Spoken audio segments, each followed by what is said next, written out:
ऐसी भयानक भयावह तस्वीर दरभंगा में भी कभी भी हो सकती है। जी हां, दरभंगा के तालाब बचाओ अभियान के कार्यकर्ताओं ने कहा कि जिस तरीके से पानी बरसात नहीं हो रही है, पानी को बचाने के लिए, जमीन को रिचार्ज के लिए सरकार किसी तरह का कदम नहीं उठाती है ढंग से, और न कोई पार्टी का कार्यकर्ता जो चुनाव लड़ता है वो अपने मैनिफेस्टो में नहीं डालता है। हम तमाम उन जो प्रत्याशी खड़े होंगे उनसे मिलेंगे, उनको कहेंगे अपने मैनिफेस्टो में पानी की समस्या को दूर करने के लिए, पीने के पानी को बचाने के लिए अपने मैनिफेस्टो में जोड़े। सर, ये पूजा के वक्त और चुनाव के वक्त अभी तालाब बचाओ कमेटी की एक बैठक कर रहे हैं आप लोग, क्या है मुद्दे इस बार बैठक की? अब इससे ज़्यादा खराब हालत क्या होगी इस बार? तो गांव से शहर के इर्द गिर्द जो गांव है वहाँ चापाकल बंद हो गया, बहुत जगह चापाकल बंद हो गया, और ऐसी स्थिति आ गई कि लोग यहाँ से अपने इष्ट मित्र और सगे संबंधियों के यहाँ महानगरों की ओर गए 1 महीने के लिए कम से कम, कि शहर गांव में चापाकल की हालत ठीक होगी, वर्षा होगी, उसके बाद सो हम लौटेंगे। ये स्थिति तो गांव में हो गई है, शहर में तो बहुत पहले से खराब हालत है। हम लोग ये आपको दिघी पोखर की भीड़ पर बैठे हुए हैं, और यहाँ पर हम समझते हैं कि अधिकांश घरों में तो सबमर्सिबल लगा हुआ है। मैंने अपने खुद, हम लोग तालाब बचाओ की बात करते हैं, मुझे लगवाना पड़ा, 2019 में ही लगवाना पड़ा। तो ऐसी स्थिति है, तालाबों का ये शहर कहा जाता है, पानी का यह मायका कहा जाता है, और वहाँ पर जो पहले वाटर सरप्लस सिचुएशन था वो वाटर डेफिसिट सिचुएशन में बदल रहा है। और दूसरी ओर तालाब भरे जा रहे हैं, तालाब भरे जा रहे हैं, नीचे से लेकर ऊपर तक, मंत्री स्तर तक। मैं समझता हूँ कि बिहार में उनकी साठ गांठ से एकदम जिसको कोई रोक टोक करने वाला नहीं है, उसका मनोबल बढ़ा हुआ है। जो लोग ये काम कर रहे हैं, कहीं कोई रोकने टोकने वाला नहीं है।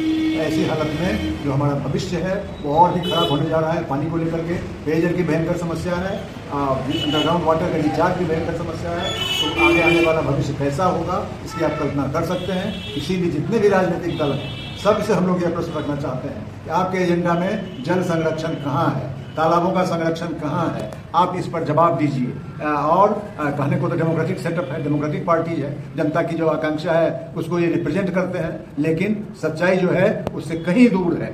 इसीलिए जनता में, जनतांत्रिक पद्धति में, इलेक्शन के समय में सबको अपनी बात रखने का हक है। और हम लोग तालाब बचाओ अभियान में जितने लोग लगे हुए हैं, सभी पार्टियों से ये बात पूछ रहे हैं कि आपका स्टैंड क्या है इस मामले में।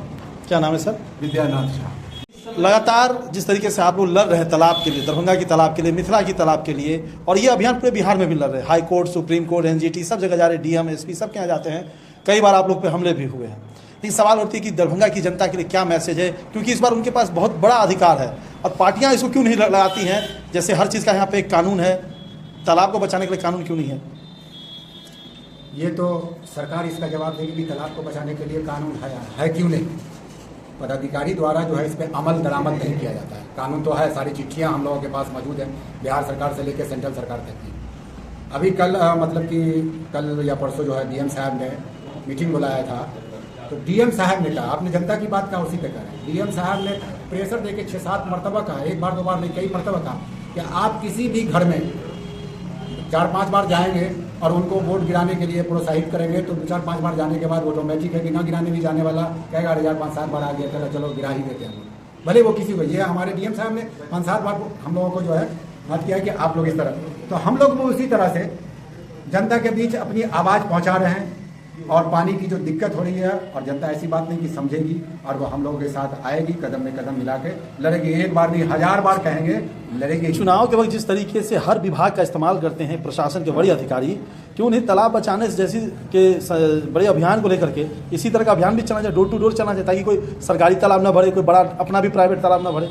होना चाहिए कि नहीं ऐसा? एकदम होना चाहिए, लेकिन सारी व्यवस्था ही जो है ना वो माफियाओं से मिलजुल के चलता है, तो उस व्यवस्था को इस तरह से कैसे कर सकते हैं? अभी जो आप लोग की बैठक चल रही है इसमें आपने कहा कि हर प्रत्याशी को जा करके आवेदन देंगे कि अपने एजेंडे में तालाब को बचाने के लिए, पानी रिसोर्स होते हैं उसको बचाने के लिए, और भूमि की पानी को रिचार्ज करने के लिए कोई अपने एजेंडे में लिखे।